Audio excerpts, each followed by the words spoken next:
It's nice to see you again, and I still hope you're doing well. In this video, I'm going to go over what were my top 30 favorite albums of the year. Again, I didn't hear everything, but out of all the albums that I did hear, these were the ones that I enjoyed the most, so I hope you find something that you haven't heard, and if you have heard one of these albums, feel free to let me know what your thoughts were.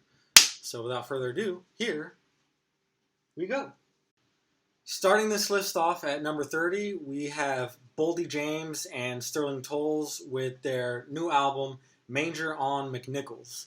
This has some of the sharpest hip-hop lyrics I've heard all year from Boldy James, well-known member of Griselda, and Sterling Toles' production is phenomenal on this album. Again, one of the most attention-grabbing records I heard all year. At number 29, Phil Elverum resurrects the Microphones moniker for his new album, The Microphones in 2020. This is a real slow burner album for me. Didn't care too much for it at first, but really grew on me as the year progressed. It's a really great album that's essentially a meditation on life, art, mortality, and eternity. And it's all actually just one song, so I'm pretty curious to know if there's anyone out there that could say that this is their song of the year. If you're that person, let me know. It's a pretty interesting take. Next up at 27, I put Descendants of Cain by Ka. And let me just start off by saying that Ka is an inherently hard rapper. And what I mean by that is that he doesn't really have to posture to get across how authentic and intimidating he is. Just the stories alone kind of speak for himself. And he has this line on this project where he says, "I'm not creative enough to make this stuff up on my own." And I think that's half true, because the way he uses Christian mythology to convey the themes and images that he talks about on Descendants of Cain is one of the most creative things I've heard all year. It got kind of dark in here. I just turned my kitchen lights on. For my real number 27, I put Alfredo by Freddie, Gibbs and The Alchemist. And I don't have much to say on this one other than it just delivers on all fronts. I love this album. I think it's a super solid set of tracks, and I'm not really sure if you can say you listened to hip-hop this year if you didn't at least check this one out. At 26, we have Future Nostalgia by Dua Lipa, one of my favorite disco pop albums to come out this year. And wow, this is just an awesome, lush, bouncy, and percussive pop record. I just want to go out dancing to this one, okay? At number 25, I chose The Common Task by Horse Lords. And if you like experimental rock music, please listen to this album. The time signatures are all over the place. There's some jazz influence as well. Some bagpipes even work their way into the mix. It's got all of these textures and flavors all in one serving that just makes this one of the tastiest salads of an album you can treat yourself to this year. For number 24, I chose the album Saint Cloud by Waxahachie. And I made so much banana bread while listening to this album this year. Katie Crutchfield's voice just puts me at ease as she sings about love and reconciliation. And I think this is just one of the best folk Americana records that came out this year by a country mile. At number 23, we have the album 2017 through 2019 by Against All Logic. And this one actually took a while to grow on me. I wasn't really a big fan of the subtle creative shift from Against All Logic's previous project. But man, there were just some tracks on this album that I just could not stop myself from coming back to. I mean, the transition between alarms and deefers alone merits this record's spot on this list. At number 22, I chose the album Silver Landings by Mandy Moore. This is an excellent pop country album, and in a year filled with confusion and anxiety, the simplicity of just hearing Mandy sing about self-love and staying true to yourself was just a really, really nice break from all of that, personally speaking, this year. At number 21, I chose the album Women in Music Part 3 by Hyan. And this is such a summer album, but at the same time, it's such a downer too, which I think kind of speaks to the strength of the Hyan sisters' songwriting, because some of these songs are so catchy, you can't help but kind of sing and move along. It kind of distracts you from just how sad some of the songs are too. But again, I think that speaks to the quality of the songs for sure. At number 20, it's Inner Song by Kelly Owens, one of the greatest electronic albums all year. This album is just one of the comfiest blankets of sound you can wrap around your ears, and Kelly sounds like an angel, and her instrumentals are spacey and hopeful, but simultaneously playful and celebratory too. I love it so much. At number 19, we have Because of a Flower by Anna Roxanne, my favorite ambient album of this year. Honestly, I think this is what it sounds like to step inside of a human soul. The heavenly timbre of Anna's voice on this album just invites so much introspection from the listener. Go ahead and just take a walk to this album and get to know yourself a little better. At number 18, I chose Un Canto por Mexico Volume 1 by Natalia Lafourcade. Now, I spent a good portion of my music listening this year exploring different shades of Latin music, some of which included Natalie's discography. But man, the feast of sounds presented on this album are just astounding. The passion and talent of Natalia Lafourcade are on full display on this album. For number 17, I chose the synth punk album The Passion of by Special Interest. This is a very bold and angry punk album, but it's fantastic too. And as a longtime fan of punk music myself, it's so cool to hear fresh takes on the genre like what's presented on this amazing album. And then we have number 16, Ultramono by Idols. Now, everything I just said about the previous album on my list also applies to this album, but turned up to 11. I mean, this is just a straight up, all killer, no filler, dudless punk album. Please give it a listen. At number 15, we have the album How I'm Feeling Now by Charli XCX. I displayed a lot of my thoughts on this album in my last video. You can check that out if you haven't already. But just to sum up what I said here, wow, it's so cool that she came up with all of this really groundbreaking pop music in such a short amount of time. And I'm really excited to see what Charli XCX does in the future. At number 14, it's What's Your Pleasure by Jessie Ware. And in a year where future nostalgia exists, this record managed to be a better disco pop album. And it has me so excited about the possibility that this type of music might be a trend in the years to come. At number 13, I have the album I Disagree by Poppy. This is a metal album with a pop flair. And that might sound like kind of a contradiction, but it works really well on this album.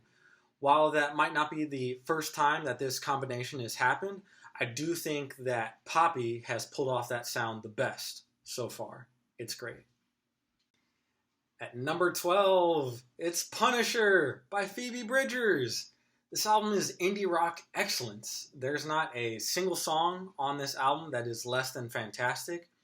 And when you keep in mind all of Phoebe's recent work, whether it be with Better Oblivion Community Center, Boy Genius, her solo work, or even the fact that she started her own label this year, I just have so much respect for who she is as an artist. Please, listen to this album. At number 11, I chose Cumbia Siglo 21 by Meridian Brothers. And this is an experimental electronic cumbia album, and it's zany, it's fun, and it really, I'd never heard anything like this, but I'd never even imagined music like this existing either. So if you're looking for something left field that you haven't heard before, try this one out. I think you'll like it. Top 10 best albums of the year. Let's go. Number 10, Peaceful as Hell by Black Dresses. This is an experimental noise pop album, and it was actually a pretty slow burner for me. I thought this one sounded pretty clumsy and incoherent at first, but I went back to listen to it about 4 months later, and it just clicked, and I love pretty much every song on this album. It's so cute, but it's so dreary at the same time, but it just works. At number 9, it's The New Abnormal by The Strokes. Now, forgive me, online music snobs, for I have sinned. Never heard of Strokes albums before, and this is my first one. But, man, the guitars and the singing on this project are really what bring it home for me, and it really does have me excited to explore more of their discography in the future. At number 8, it is the album Forever by Midwife. Now, Madeline Johnston describes her music as heaven metal, and I kind of agree, because the music itself is really lo-fi and overwhelming, but at the same time, don't let that distract you from the fact that her singing is beautiful on this album. I mean, there's plenty of ambient, shoegaze, lo-fi, and spoken word passages worked into the mix as well. And gosh, the way her voice pairs with the instrumentals, it's just so deeply satisfying, like on a spiritual level. At number 7, it's Mystic Familiar by Dan Deacon. This is an amazing electronic album. It's so hopeful and transcendent, and this album is childish, but I mean that as the highest praise, because there's a sense of innocence and wonder permeating through every sound in this album that I just relate to and admire so much. I love it. Give me more, please. At number 6, it is Fungus 2 by Wasted Shirt. This is a god tier noise punk album from the legend Brian Chippendale playing with the legend Ty Segall. I mean, it's a combo between these two. Geez, what more is there to say? It's one of the most unhinged listening music experiences you could expose yourself to this year. At number 5, I chose LOVETHEISM by Haru Nemuri. And it's an EP, I know, but I just like it so much. There's such a powerful magic to the tracks on this album, and you heard me gush about Trust Nothing But Love in the last video, so let me just leave off here by saying that every other song on this album is spectacular too. Just front to back, non-stop, spectacular. At number 4, I chose the album Unlocked by Denzel Curry and Kenny Beats. This is an awesome hip-hop album, and I think short albums are a little underrated because one of my favorite things about them is that as soon as they're over, you can just run it back and the payoff is immediate. And I don't think Denzel or Kenny really overthought this album, and I think they got some of their best work because of it. At number 3, Boris and Merzbow came through with what was the loudest album that I heard this year with the album 2R0I2P0, also known as Rest in Peace 2020.